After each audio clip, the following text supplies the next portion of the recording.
ചിങ്ങമാസത്തിന്റെ പുലരിയിൽ നമ്മുടെ മനസ്സിൽ പോകടുന്ന സന്തോഷത്തിന്റെയും സമൃദ്ധിയുടെയും ഉത്സവമാണ് ഓണം. എന്തിലും മനസ്സിലായോ അനിയ? എനിക്കൊന്നും മനസ്സിലായില്ല. പറഞ്ഞുതരാട്ടോ. അതെ, കേരളീയരുടെ ദേശീയോത്സവമാണ് ഓണം. ചിങ്ങമാസത്തിലെ തിരുവോണ നാളിലാണ് ഓണം ആഘോഷിക്കുന്നത്. പണ്ട് കേരളം ഭരിച്ചിരുന്ന അസുര ചക്രവർത്തിയായ മഹാബലി ഓണത്തിന് നാട് കാണാൻ വരുമെന്നാണ് സങ്കല്പം. അത്തം മുതൽ 10 ദിവസമാണ് ഓണം ആഘോഷിക്കുന്നത്. ആ 10 ദിവസവും വീട്ടുമുറ്റത്തിൽ പൂക്കളമിടുന്നു. ആബാലവൃദ്ധജനങ്ങളും പ്രായഭേദമനുസരിച്ച് ഓരോരോ കളികളിൽ ഏർപ്പെടുന്നു. പുലിക്കളി, തുമ്പിത്തുള്ളൽ, തിരുവാതിരക്കളി, പന്തുകളി, വഞ്ചിക്കളി മുതലായവയാണ് ഓണക്കാലത്തെ വിനോദങ്ങൾ. ഓണക്കാലം കേരളത്തിന് അധികം കിട്ടിയ വസന്തം എന്ന് പറയുന്നു. ഓണവെയിലും ഓണനിലാവും പ്രസിദ്ധമാണ്. ഊഞ്ഞാലാട്ടം കുട്ടികളുടെയും മുതിർന്നവരുടെയും ഒരു വിനോദമാണ്. ഓണ ദിവസം കുടുംബാംഗങ്ങളെല്ലാവരും ഒന്നു ചേരുന്നു. ഓണത്തെക്കുറിച്ച് ധാരാളം പഴഞ്ചൊല്ലുകളുണ്ട്. കാണം വെച്ചും ഓണം ഉണ്ണണം എന്നതാണ് ഇതിൽ പ്രധാനപ്പെട്ട ഒരു പഴഞ്ചൊല്ല്. ഉപ്പേരിയും പപ്പടവും പായസമൊക്കെയായി ഓണമുണ്ണാൻ ലോകത്ത് എവിടെയായാലും മലയാളികൾ കാത്തിരിക്കും. മാവേലി തമ്പുരാന്റെ ഐശ്വര്യപൂർണമായ ഭരണകാലത്തെ അനുസ്മരിപ്പിക്കുന്ന ഈ ഉത്സവം നമ്മുടെ സംസ്കാരത്തിന്റെയും പാരമ്പര്യത്തിന്റെയും അമൂല്യ നിധിയാണ്. ഓണക്കാലം നമ്മെ ഓർമ്മിപ്പിക്കുന്നത് പങ്കുവയ്ക്കലിന്റെയും കരുതലിന്റെയും പ്രാധാന്യമാണ്. പൂക്കളവും ഓണത്തപ്പനും ഓണസദ്യയും ചേർന്ന് നമ്മുടെ മനസ്സുകളിൽ സന്തോഷത്തിന്റെയും സമൃദ്ധിയുടെയും പൂക്കാലം വിരിയുന്ന ഈ പുണ്യദിനത്തിൽ നമുക്ക് ആഘോഷിക്കാം, ആർത്തുല്ലസിക്കാം. എന്നാൽ തകർത്താലോ?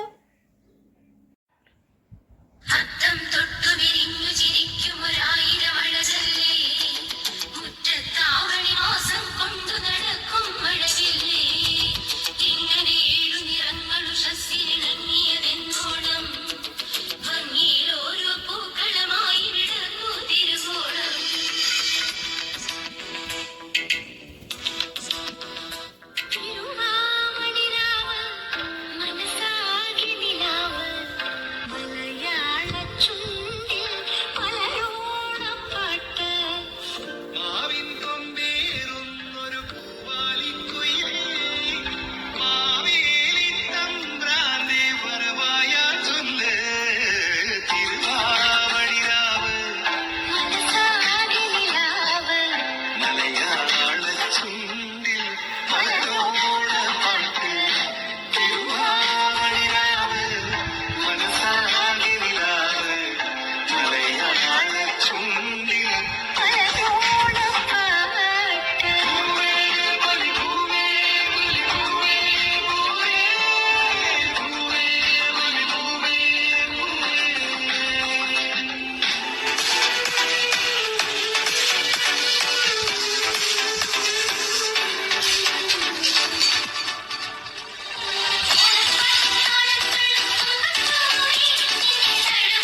ആ